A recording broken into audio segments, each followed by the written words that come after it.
our school is situated in the deep rural area. Parents from near and far want to bring their children to this school.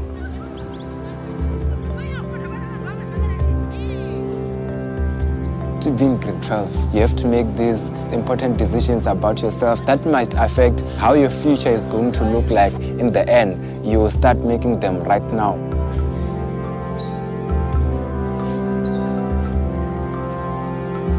You hardly find time where there are no learners within the school. Our morning classes are meant for grade 12. We start at 6 o'clock. We know their brains are still fresh. They are not yet tired. They can be able to study on their own.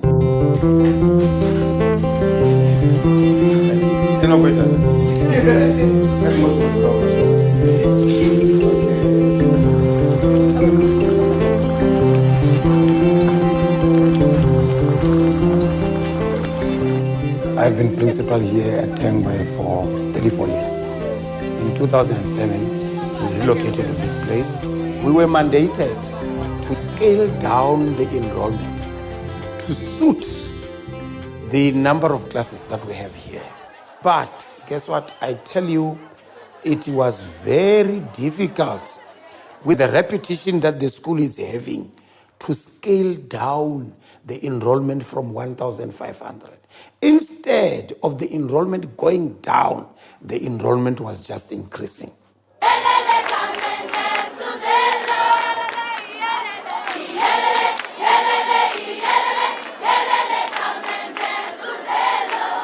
Currently, we have 2,221 learners. Parents meeting. It is not fair, but we are forced by the circumstances. Our two characters, Romeo and Juliet, they are star-crossed, which means something very, very tragic is going to happen. If you ask the educator, which of the learner do you think is a possible failure? We can't tell you because we don't see a child who is not able. We see them as children who rely on us. When he said, my naked weapon is out already, why is his weapon naked? What does that tell you? You need to think. Yes? No, I think he's trying to say that his weapon is uncovered. Clap hands for her. Very good. Our matric results were very good. We presented 287 students.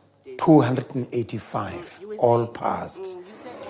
Rural communities don't destroy the environment intentionally. They just lack knowledge on how they can use the natural resources sustainably. Going green will never be expected from rural communities. If we are talking about rural communities, these people can and have always gone green because they have always made use of indigenous knowledge to care and protect their environment. Because participating in the debate club helps to open up their minds. It teaches them to stand in public and express their opinions because for most of the learners here, they have no chance to ever stand in front of people. For instance, in English, they have to do orals.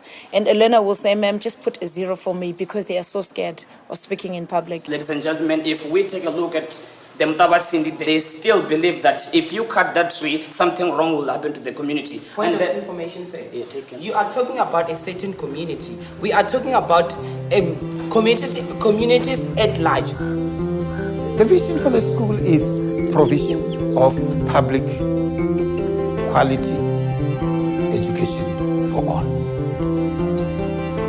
irrespective of where we are. I initially believed a school in rural area and schools in urban areas, there's this great gap. But then something that made me change my mind was when we went and did that moot court competition. It was a national competition. Our school came first during the semi-final, and then our school again came first during the finals.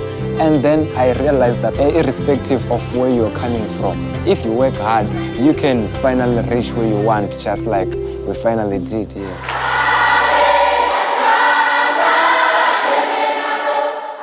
Being a principal means I must lead the way for the future of these children.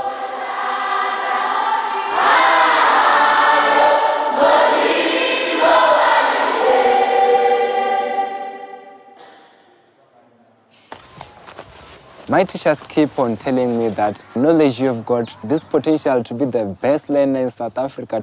Just by hearing them saying that, it makes me believe in myself. I believe it, that I can really do it. 70 as we are, if we all work as a team, if we all work together, then we are able to do more. If we all dream together, if we all build future plans of these schools together, then we see the success of this school.